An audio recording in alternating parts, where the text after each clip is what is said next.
voice of my own. I was talking a different slang. Everything that she's talked about was things that people can relate to. Legendary rapper MC Lyte knew how to co-rock a party from day one. And though she was a petite Brooklyn B-girl, cats knew she wasn't playing. We applauded her as men in hip-hop. And there's nothing that could replace women when they spit in rhymes in hip-hop. She's always had that consistent message of empowering women. She's growing slowly.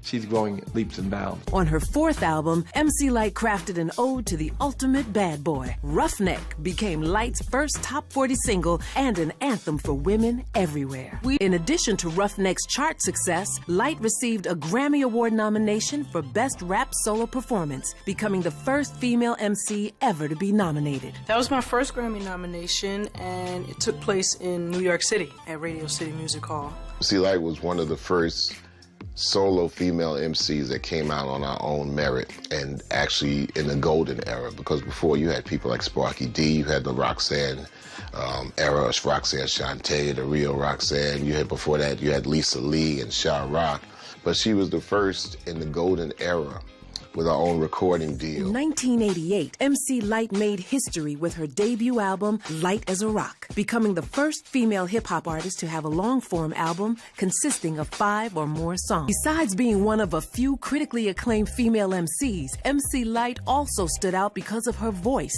which was as powerful as it was distinct. MC Lyte has been the voice of several national commercial campaigns, and for the past 6 years has been the voice of the BET Awards. Please welcome the most valuable players from the game, Megan Good, Pooch Hall, and Hosea Chanchez. She's also become one of the premier event DJs, traveling around the world keeping crowds moving. But MC Lyte has always been down with making change in the community. I think my commitment to the community, to young girls, to young boys for that matter, because we've actually added an entire new initiative to the Hip Hop Sisters walk of what it is that we're going to do for the next few years, and that is to educate our men. MC Lyte was a part of our first official video of Night of the Living Bassheads. And right there spoke to her making a political statement that people kind of aligned with her, like, yeah, she's just not spitting anything. She's coming with something that's quite conscious. You know, being associated with us was is a good thing. And being associated with that video, trying to fight drugs at that time where there were so many excuses for drugs, was commendable. MC Lyte is determined to make a positive change in the way young black boys and girls think about themselves. I always wanted to leave them with a lasting impression of inspiration and what it is now that they can do to further their mission in getting closer to their goals and their dreams. With Hip Hop Sisters, the foundation, we're able to have people continue on with their education, which then gives them options. Without options, you kind of feel lost. You might as well just be sitting in the middle of 4 walls, which often happens to us when education is null and void, and there's nothing left for us to do but to survive, and to survive, we may do whatever we need to do. We had 2 $100,000 scholarships to give away each year for young students to continue and further their education. In June of 2011, MC Lyte became the first African-American female president of the LA chapter of the Grammy organization, holding that position for 2 years. Having successfully served her term, MC Lyte is now a trustee in the chapter and is actively involved in the decision-making process for issues that impact the world of music.